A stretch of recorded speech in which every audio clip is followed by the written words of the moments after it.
Welcome! In this tutorial, we'll cover SpeedAlyzer's creative financing model, which allows you to explore various seller financing scenarios, including seller carryback, private money loans, and loan assumptions. These alternative financing methods foster creative deal structuring opportunities, including flexible terms like adjustable interest rates, extended interest-only payment periods, or deferred payments. It empowers buyers and sellers to negotiate terms beyond the limitations of conventional financing. Creative financing can breathe life back into a dead deal. To use creative financing, ensure that mortgage is selected as your funding method on the Deal Inputs page. Selecting all cash as your funding method will disable the creative financing option. We also recommend modeling a bank loan in the mortgage details section, so you can compare and contrast it later with your creative financing loan. Let's navigate to the creative financing page and model a first-position seller-financed loan to replace our traditional bank financing. From the Deal Inputs page, click the Creative Financing button from here, or click Creative Financing from the ribbon menu above. Let's take a quick tour of the top section of the Creative Financing page. At the very top, we have our returns ticker, providing real-time feedback on key metrics as you input financing terms below. It also shows which waterfall model is currently selected. In this case, Waterfall B. On the top right, you will find a loan summary, listing all financing models currently applied to the deal. These tickers are the same ones found throughout the application. If the returns ticker is turned off, you can enable it from the checkbox found at the top of the Deal Inputs page. Below the ticker, you'll find a toggle switch to activate or deactivate the creative financing model. Clicking it to the on position activates the model, and clicking it to the off position disables it. Toggling it on and off is a quick way to test how your creative financing stacks up against the bank loan you modeled on the Deal Inputs page. You'll see the impact immediately in the returns ticker and dashboard above. There's also a loan comparison tool that we'll cover here shortly. On the right side, you'll see a color-coded dashboard tracking key financing outcomes. The top two rows show whether your projected refinance and sale proceeds are sufficient to pay off existing debt, flagging any shortfalls in red. The next two rows show the percentage of capital returned as profit from refinance and sale events. Green means you're on track. Red indicates areas where adjustments may be needed. Further to the right, we have included SpeedAlyzer's Goal Monitor. This convenient tool simultaneously tracks 4 key metrics: IRR, AAR, equity multiple, and DSCR in real time against your minimum goals set on the Deal Inputs page. The monitor's color code green, yellow, and red alert you when your goals fall short. Below the Goal Monitor, you'll find the Loan Metrics section. This includes key details like the balloon payoff year, which reflects when the loan will be paid off, either through refinance or sale.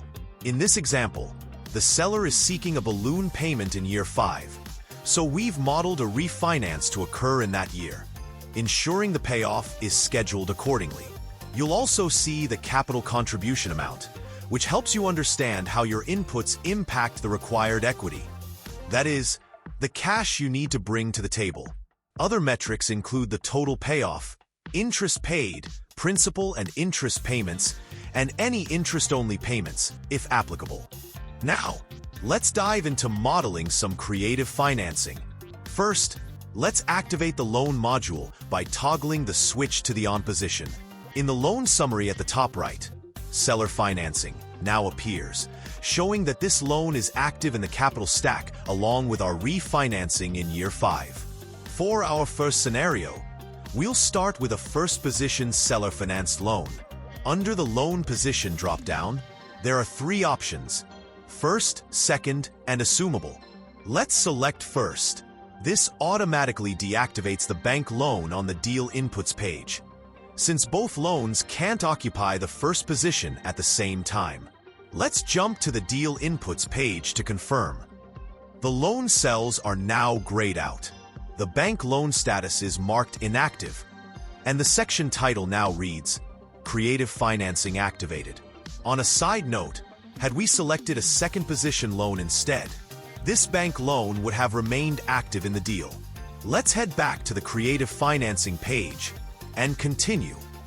From this point forward, any inputs to the model will impact our deal and can be monitored in real time using the ticker and dashboards above. Next, we have the option of converting the seller finance loan to a private money loan. For this example, let's select No. We will revisit private money loans later in this tutorial. Below this selection, SpeedAlyzer automatically displays the total amount to finance from the Deal Inputs page. Next is our down payment. From the drop-down menu, you can choose to enter the down payment either as a percentage or a cash amount. For example, let's select cash amount and input $2,390,000. SpeedAlyzer automatically calculates the down payment percentage, 20%, and the loan amount of $9,560,000, shown in the green cell on the right. Alternatively, we can input the down payment as a percentage. Let's choose percent from the drop-down and input 20%. SpeedAlyzer then calculates the corresponding cash amount and loan amount automatically. Next, we will input our amortization period in years. For this example, let's input 30 years. For the interest-only period, we can select from 0 years up to 10 years from the drop-down menu. Let's plan for at least 3 years of interest only in this scenario. Next, we have the option to defer payments for up to 12 months. Deferred payments in a loan scenario refer to an arrangement where the borrower is allowed to postpone making payments until a later date, often after a grace period or when certain conditions are met. This can help ease the upfront financial burden, such as when extra funds are needed for repairs during the first 12 months of ownership.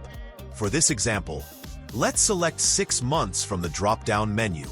Next, let's set up our annual interest rate strategy. You can input annual flat rates or variable rates for up to 10 years. The timing of the balloon payoff, whether through a refinance or sale, determines which blue cells remain active for the applicable payment years. All other cells will automatically be grayed out. Additionally, a balloon payment flag will appear above the year when the loan is scheduled to be paid off. In this case, year 5 through a refinancing. Similarly, if there is no refinancing and the property is sold in year 8, the balloon payment will occur in year 8, making the first 8 input cells applicable and the rest grayed out. This setup automates your creative financing timeline with your payoff schedule. Let's go ahead and input our annual interest rates. For flat rates, there is a quick input feature on the right side of the interest rate input row. Simply input the desired flat rate percentage. For this example, let's use 5.56%, then click on the Apply Rate Across button. SpeedAlyzer will apply the 5.56% interest rate across all years of the loan period. Now let's input a variable interest rate strategy, structured to begin with a lower rate and gradually increase over the term. For year 1, I'll input 4.25%. For year 2, 4.5%. For year 3, 4.75%. For year 4, 5%. And for year 5, 5.25%. Below the interest rates, you'll find the payment and payoff summary table displaying the annual principal payments, interest payments, total payments, and the balloon payoff amount for each year of the loan term. The final payoff is shown in green. We can see our interest-only payments in the first 3 years, with no principal being paid. In year 1, you'll also notice a reduced annual interest payment, reflecting the application of 6 months of deferred payments. Additionally, you can compare your seller financing annual payments to bank loan payments using the comparison table found below the payment and payoff summary. Click the checkbox to display the comparison table.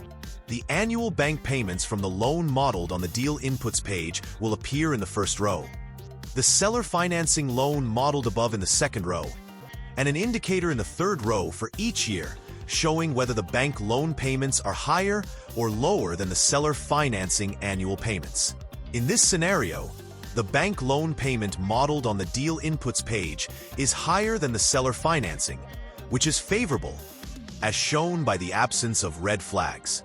Let's simulate a red flagged payment by changing the interest-only period from 3 years to 0.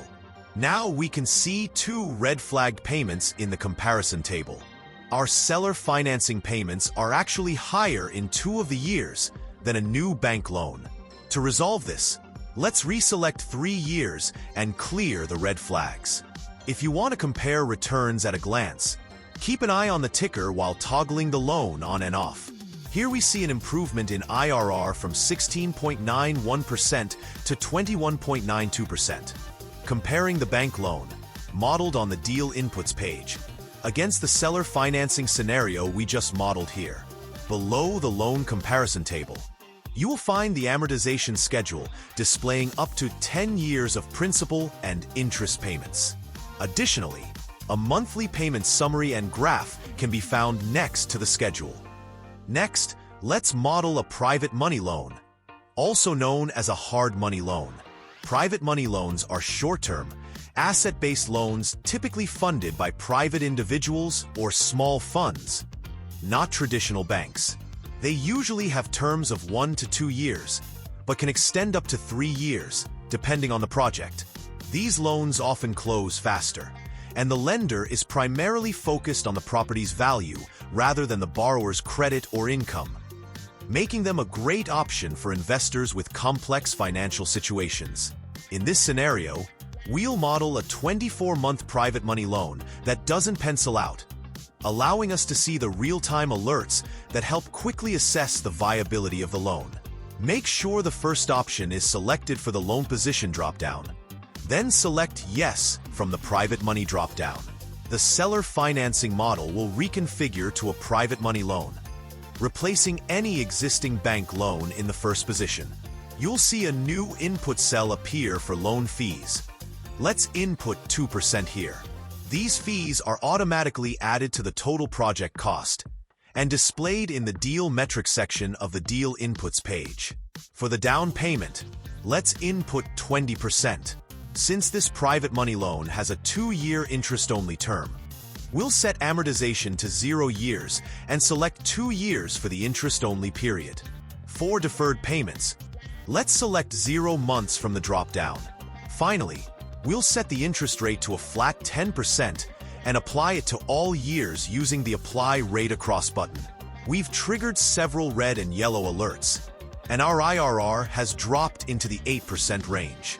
Our loan alert reads, refinance occurs after loan ends in year 2. Recommend refinancing earlier or extending term. Let's see if this loan scenario can be salvaged. Private money loans are short-term and typically require a quick exit, usually through refinancing. In this case, our refinance was originally set for year 5, but the loan term is only 2 years. Let's return to the refinance model and adjust the refinance year to year 2 to see if that improves the scenario. After the adjustment, our AAR and equity multiple are now on target. However, the IRR and DSCR remain in the red, and we're also facing a refinance shortfall, meaning the proceeds aren't sufficient to pay off the loan in year 2. For the sake of time, we'll consider this loan option not viable and move on. Next up is a second position loan, commonly used to model a seller carryback. In SpeedAlyzer, a seller carryback is a financing arrangement where the seller provides a second position loan to help cover part of the down payment, while a bank provides the primary loan in first position. In this structure, the bank holds the first lien on the property, and the seller holds a subordinate lien behind the bank. This same second position setup can also be used to model mezzanine financing, another form of subordinate debt. Before modeling a second position loan, Make sure your first position bank loan is already set up on the Deal Inputs page. In this example, I've already entered the bank loan details, which include a required 25% down payment. However, let's assume we're short on funds and can only contribute 20%. In this case, the seller has agreed to carry the remaining 5% as a second position mortgage. Let's go ahead and model that arrangement. From the Loan Position drop-down, select Second. SpeedAlyzer reconfigures the page to model a second position loan. This setup can be used for either a seller carryback or mezzanine financing scenario, depending on your inputs. However, for this tutorial, we'll focus specifically on modeling a seller carryback. Next, let's input the buyer's contribution toward the down payment. In this example, we have 20% of the required 25% down, and the seller has agreed to carry the remaining 5%. Let's enter 20% here. SpeedAlyzer will automatically calculate the seller carryback portion of 5%, resulting in a seller carryback loan amount of $597,500, shown in the green cell. Next, we have the option to include the second lien in the Global Debt Service Coverage Ratio calculation, DSCR, shown in the returns ticker and goal monitors throughout the analyzer. Let's select Yes from the drop-down. Next, let's enter the remaining seller terms. We'll set the amortization period to 15 years, the interest-only period to 2 years, and deferred payments to 0 months. For the interest rate, enter a flat 4% in the flat rate percentage cell and click the Apply Rate Across button. This sets a consistent 4% annual interest rate across the entire holding period. Finally, since the seller is expecting a payoff in year 3, let's jump to the refinance model and update the refinance year to 3 to make sure it's properly modeled. We have now modeled a seller carryback loan in second position, while keeping a first position bank loan in place, with a refinance scheduled in year 3 to pay off the remaining balance. To view a summary of any financing scenario, navigate back to the Deal Inputs page and scroll to the Financing Metrics section. For this scenario, you'll see the total amount to finance, the first position loan amount, the down payment, the seller carryback loan amount, and other key metrics. This section updates dynamically based on the loan structures you model. You can also find these payments displayed in the pro forma. Next up is the Assumable loan, a loan that allows the buyer to take over the seller's existing financing. Assumable loans can offer attractive terms like lower interest rates or fees, especially if market rates have increased since the original loan was issued. They're typically found on government-backed or institutional loans and can be a valuable tool for reducing closing costs or improving returns. Let's model an assumable loan based on terms provided by the current lender. The Assumable Loan module includes built-in alerts to flag any conflicts and recommend actions to resolve them. We should see a loan alert as soon as we activate the loan. We'll revisit it after modeling the loan. From the Loan Position drop-down, let's select Assumable. SpeedAlyzer automatically configures the page for this loan type. The Assumable loan will replace the first position bank loan previously modeled on the Deal Inputs page. Just below that, you'll see the purchase price displayed. Next, we have loan fees. You can input the loan fees as a percent or a cash amount. From the Loan Fees drop-down, let's select Percent and input 1%. The cash equivalent of the loan fee will appear to the right. Now, let's input the Assumable loan amount of $7,950,000. Based on that amount, our down payment is automatically calculated and displayed as $4 million, which is the difference between the purchase price and the loan amount. And finally, let's input an assumed interest rate of 5.150%. For the remaining loan term, let's enter 10 years, and for the remaining interest-only period, let's input 2 years. Now that all our inputs are entered, let's take a look at the loan alert. It states, amortization starts year 3. recommend refinancing or selling by year 2 to avoid payment spike. If we review the payments and payoff summary and the loan comparison table below, you'll see 2 years of interest-only payments, which are actually lower than those of the bank loan we modeled on the deal inputs page, due to a more favorable rate. But in year 3, the assumable loan begins amortizing, and the payments spike. According to the alert, we should refinance or sell by year 2 to avoid this jump in payments. A sale in year 2 isn't part of our plan, but we can definitely explore refinancing in year 2 to pay off the assumable loan and avoid the spike. Let's go to the pro forma page and enable our refinance in year 2. The loan alert is now resolved, and the assumable loan scenario becomes viable. Keep in mind, these loan alerts should always be addressed to avoid conflicts that could impact your analysis. Our returns are strong, and the loan comparison table confirms that the modeled assumable loan payments are more favorable than those of a newly originated loan. Well, this wraps up our tutorial on the creative financing section of SpeedAlyzer. We trust that our streamlined entry process will accelerate your deal analysis. After all, minutes matter in real estate. Make informed decisions fast with SpeedAlyzer. To view more tutorials, visit our iHeartCRE YouTube channel and subscribe for further insights and updates.